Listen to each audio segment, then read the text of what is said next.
शाहिद सकलैन साडे नाल मौजूद ने जो कि इस हवाले नाल साडे नाल गल करनगे। शाहिद सकलैन साहब, ईरानी वज़ीर ख़ारजा अब्बास अराग़ची आखदे ने कि पाकिस्तान दी कोशिशां दे शुक्रगुजार हां। असल तहफ़्फ़ुज़ात जंग दे मुस्तकिल ते हतमी खात्मे दियां शर्तां उत्ते ने। की कहना चाहोगे, जंग जिहड़ी है किस तरफ जा रही है, हतमी शराइत जिहड़ियां ने कदों तक आन दे इम्कानात ने? देखो जी, कोशिशां जारी ने। जी ईरान अमरीका जंग है जी पाकिस्तान का किरदार है वो सारी दुनिया के अगे जो वाजे और पूरी दुनिया को तस्लीम कर रही है। और सब तो वड्डी गल है कि ईरान जो साडा हमसाया और बरादर मुल्क है, साडे बड़े पुराने तल्लुकात ने ईरान के नाल।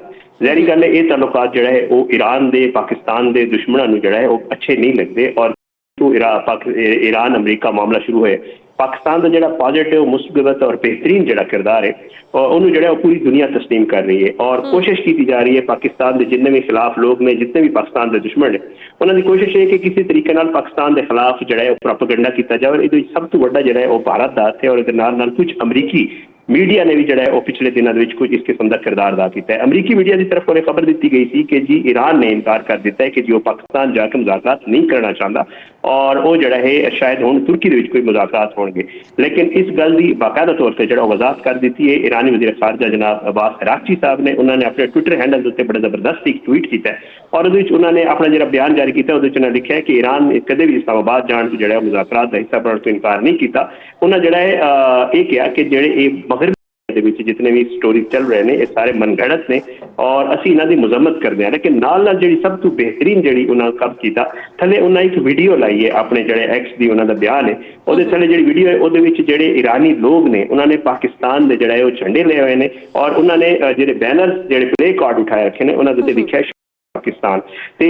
बाकायदा तौर पर पाकिस्तान के सफारती कोशिशों का इतराफ किया है और शुक्रिया अदा किया है और कहा कि जी आलमी अमन से मशरक़ वसता एक जी कशीदगी है वो कम करने जो पाकिस्तान का किरदार है और पाकिस्तान की जी साख है वो मुंह बोलता सबूत है। ये जो मगरबी से भारतीय मीडिया जोड़ा है उन्होंने जितने भी अलाकार ने, क्योंकि अनफॉर्चुनेटली साढ़े भी कुछ लोग इस्तेमाल हो रहे हैं जाने अनजाने के सारा कुछ काम कर रहे हैं, डिसइनफॉर्मेशन फैला रहे हैं। ये सारा मामला जो है सामने आया। लेकिन उन्होंने इस एक्ट के जो है पाकिस्तान की तरफ को भी रद्द अमल सामने आए।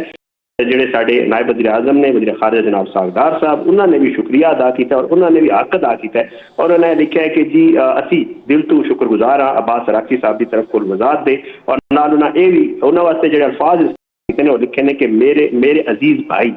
तो मतलब यह है कि पाकिस्तान और ईरान जो है उन्होंने जो ताल्लुक है वो भाइयों वाला है, असी पड़ोसी आपस में। और साडा कदे भी ये मामला नहीं हो सकता कि खुदा न खास्ता एक दूजे तो असी कदे दूर रहिए या एक दूजे के मामलात असी कभी कोई होर रवैया अख्तियार करिए। तो ये मेरे ख्याल से नाकामी है जितने भी साडे पाकिस्तान के दुश्मन ने जेडे भी पाकिस्तान के खिलाफ गल्लां करते हैं, जेडे भी पाकिस्तान के खिलाफ प्रोपेगेंडा करते हैं और पाकिस्तान का जो दुनिया के किरदार उभर के सामने है इस सारे क्राइसिस के मेरे ख्याल से जो लोग जो उन्होंने खिलाफ कोशिश कर रहे हैं कि किरदार को फटाया जाए। मेरे ख्याल से उन्होंने मुंह उत्ते एक वाजे तौर पर एक थप्पड़ है कि जी बाकायदा तौर पर ईरान की तरफ को ना सिर्फ उन्होंने पार्लीमान, ना सिर्फ उन्होंने अवाम की तरफ को, ना सिर्फ उन्होंने वज़रा की तरफ को, बल्कि पूरी दुनिया की तरफ को और जोड़े कि ईरान के नाल मुहब्बत रखने वाले लोग ने उन्होंने तरफ को जो पाकिस्तान का हमेशा शुक्रिया अदा किया। और पाकिस्तान के जितने भी कोशिशां ने क़याम अमन लई मशरक़ वसता पूरी दुनिया उन्होंने एतराफ़ हो रहा है और वाजे तौर पर नजर आ रहे हैं। और इस तरह के जितने भी प्रोपेगेंडा इकदामात के बारे च बार बार गल की जाती है कि असीं ठोस इकदामात चाहते हैं,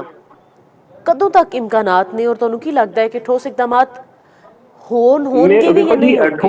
ठोस इकदामात की गल है ना कि जितने भी शराइत जोड़े कि मीडिया के थ्रू सामने आए सन और अज बाकायदा तौर पर अब्बास अराग़ची साहब भी अपने जो उन्होंने एक्स से बयान है उन्होंने लिख दिता कि साढ़े कुछ तहफ़्फ़ुज़ात ने जोड़े शराइत अमरीका की तरफ को लाए सन उन्होंने साढ़े तहफ़्फ़ुज़ात ने और वो तहफ़्फ़ुज़ात हुण भी मौजूद ने क्योंकि अमरीका जो मामलात चाहता है देखो जितने शराइत शामिल आए वो सब तो वड्डी गल है कि ईरान जो अपना बैलिस्टिक मिसाइल सिस्टम जो है जो उन्होंने प्रोग्राम है उन्होंने एक से घट करे, दूजा उसकी रेंज घटावे, तीजा वो कह रहे हैं कि जी यूरेनियम की अफसूदगी है उन्होंने खत्म करे, चौथा वो इस किस्म के कोई 15 मुतालबात सामने है जोड़े कि वाजे तौर पर अगर वेख्या जाए तो बिल्कुल भी काबिल कबूल किसी भी खुद मुख्तार कौम को नहीं हो सकते, चाहे ईरान हो चाहे कोई भी मुल्क हो।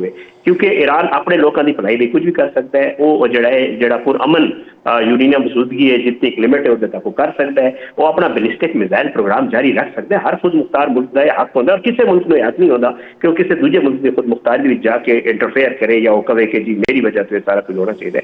इसराइल और अमरीका की जितनी भी कोशिश है कि ईरान के बैलिस्टिक मिसाइल प्रोग्राम या मसले की विशे कशीदगी बढ़ाने या क्योंकि वादे तौर पर अज भी ईरान की तरफ कोई स्टेटमेंट आए कि जी जो सऊदी अरब के हमला किया गया इसराइल की तरफ पर किया गया नहीं किया और ये हो भी रहा है। पिछले दिनों में बहुत सारे एजेंट्स पकड़े भी गए हैं इन्होंने मुमालिक के जो मशरक वस्ता के साढ़े गल्फ स्टेट्स हैं उन्होंने और वो जो पकड़े गए तो वादे नजर आया कि जी वो तो एजेंट सन इसराइल के एजेंट सन और कोशिश कर रहे सन कि तनसीबात को नुकसान पहुंचाने निशाना बनाने और उसका मलबा सारा पाया जाए ईरान के उत्ते और ये दुनिया से वाजे हो गया। माहिरीन भी ये कह रहे हैं कि जी मामला इस तरह नहीं चलेगा। हूँ तो दुनिया बड़ी जो है खुल के चीज़ा बयान कर रही है और अमरीका और इसराइल जी कोशिश की थी जिन्हें भी उन्होंने एक मामला सन कि मुस्लिम मुमालिक आपस में लड़ान इस सारे मामले में लैके मशरक वस्ता कोई बहुत ही कोई बड़ी जो है खुदा न खास्ता कोई जंग की सूरत हाल पैदा हो जाए वो नाकाम हो गया ना और बाकायदा तौर पर ट्रंप हूँ सानू नजर आ रहा है कि घुटने टेकते नजर आ रहे हैं। इस वजह तो इस किस्म के इकदाम किए जा रहे हैं। कदे इस किस्म के अमरीकी मीडिया में पेड स्टेटमेंट चलाए जा रहे हैं कि जी इस तरह ईरान से पाकिस्तान के खुदा न खास्ता कोई आपस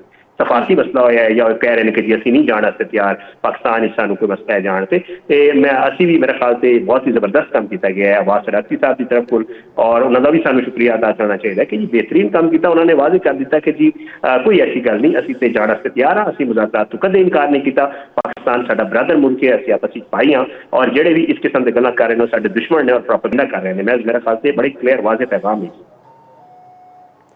जी। ठीक है शाहिद बहुत शुक्रिया तुहाडा तुसीं सानू अपडेट कर रहे सी। नाजरीन असी गलबात लई इस्लामाबाद जान तो कदे इनकार नहीं किया। ऐसा कहना है ईरानी वज़ीर ख़ारजा दा। उन्होंने कहा कि असी पाकिस्तान की कोशिशों के शुक्रगुजार हाँ और उन्होंने ट्वीट किया। ट्वीट के नीचे उन्होंने लिखा कि पाकिस्तान जिंदाबाद असी गैर कानूनी जंग के खात्मे लिए ठोस ते पायदार हल चाहते हाँ और असल तहफुजात जंग के मुस्तकिल ते हतमी खात्मे की शर्तां उत्ते ने। असी गैर कानूनी जंग के खात्मे लिए ठोस ते पायदार हल चाहते हाँ।